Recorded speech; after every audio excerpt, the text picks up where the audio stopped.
ఇప్పట్లో ఒక బాంబు పేలుస్తున్నా మీకు చెప్తున్నా మేము మీడియా ముందట మేము గవర్నమెంట్కి ఫైల్ ఇచ్చేసినాం రంగనాయక సాగర్ మీద. అతి త్వరలో హరీష్ రావు కింద పెట్టాల్సింది పెట్టేసినాం. అది ఎప్పుడు బ్లాస్ట్ అయ్యేది తెలియదు. రంగనాయక సాగర్ ప్రజలకు మంచి రోజులు వచ్చేసినాయి.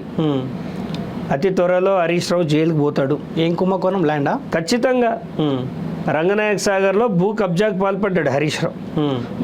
మరి బీజేపీలో కనిపించాయి ఇవి. తెల్లారితే పొద్దుకుతున్న వాళ్ళ మీద నన్ను తిట్టేటోళ్ళు బీఆర్ఎస్ వాళ్ళ కంటే ఎక్కువ బీఆర్ఎస్ వాళ్ళకి బుద్ధి వచ్చింది కానీ బీజేపీలోకి వస్తలేదు. అంటే నా డౌట్ ఏంటంటే బీఆర్ఎస్ వాళ్ళు చల్లబడ్డారు కదా, ఈ ఛార్జ్ ఏదో మేము తీసుకుంటాము వకాలత్ అని.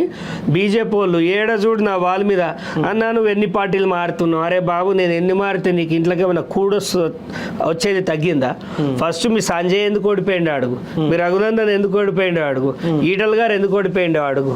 మంచి మంచి హేమాహేమీలు అంత ఓడిపోతే ఎందుకు ఓడిపోయినాం రా బాబు అని అది వెతుక్కోవడం మానేసి నా పార్టీ కండువాలతో నీకు వచ్చేది లేదు పీకేది లేదు. గెలిచినా ఓడినా నా కెరియర్ నేను ఆగమైపోయేది. మీ లీడర్లంతా ఆగమవుతుంటే గాలను వదిలిపెట్టి నా మీద ఇంట్రెస్ట్ చూస్తున్నామంటే నేను నా మీద ఇంకా ప్రేమ చంపుకోలేదు బీజేపీ వాళ్ళని నాకు అనిపిస్తుంది. సో హరీష్ రావుని బీఆర్ఎస్ పార్టీలో కొంతమంది నాయకులు ఆయన ఖతం చేయలేకపోతూ ఉన్నారు. చక్రధర్ని ముందుంచి హరీష్ రావుని ఖతం చేయాలన్న ఆలోచనలో భాగంగానే చక్రధర్ గౌడ్ని ముందుంచారు అంటే ఏం సమాధానం చెప్తారు? ఇప్పుడు ప్రజలు ముందుంచారు, నన్ను నాయకులు కాదు, జనం ముందుంచారు. బీఆర్ఎస్ వాళ్ళు ఎవరు లేరా వెనకాల? ప్రజలు అలా బీఆర్ఎస్ ఉండొచ్చు, బీజేపీ ఉండొచ్చు, కాంగ్రెస్ ఉండొచ్చు. ప్రజలకు ఒకటే అర్థమైంది, చక్రధర్ అయితేనే హరీష్ రావుది దించేది ఇతనితోటే అవుతుంది. మరి ఇన్ని కేసులు నా మీద ఎందుకైనా ఒకటే ఏడాదిలో అన్ని క్రైములు చేస్తే మరి ఇన్నేళ్ల నుంచి ఎందుకో చేస్తలేను క్రైమ్స్. వీళ్ళ కేసులన్నీ కొట్టేస్తారు, అన్నీ హైకోర్టులో వేసేసిన, క్వాష్కి వేసిన. అన్యాయంగా నన్ను లోపలేసిండు, నా ఇంటి ఆడబిడ్డని ఏడిపించుకున్నాడు. నీవేం బాగుపడ్డావు కేసీఆర్, ఇలా నీ బిడ్డ పోయి తిహార్ జైల్లో అన్నది 2 ఏళ్ళ దాకా రాదంట.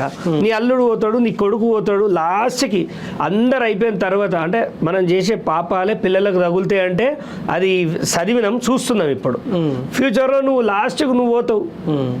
అది నువ్వు గజ్వేల్ ఎమ్మెల్యేగా గెలిచి ఇప్పటి వరకు గజ్వేల కాలు పెట్టలే అంటే నీకు ఓట్లు వేసిన వాళ్ళు ఎంత సిగ్గుపడుతున్నారు అంటే దయచేసి ఎంపీ ఎలక్షన్స్కి మాత్రం ఈ తప్పు చేయకండి. బీఆర్ఎస్ లేదు. The fight is in between BJP కాంగ్రెస్లో ఉంది. బీఆర్ఎస్ పార్టీ లేదని మీరు ఎట్లా అంటారు? 6 మంది ఎమ్మెల్యేలను గెలిపించారు మీ మెదక్ ఉమ్మడి జిల్లాలో.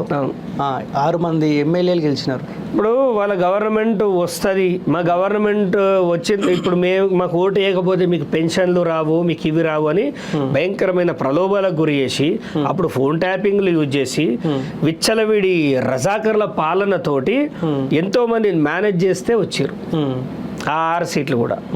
మరి ఎంపీ ఎలక్షన్స్లో చూద్దాం కదా ఎంతవరకు వాళ్ళు వర్కౌట్ చేస్తారో చూద్దాం.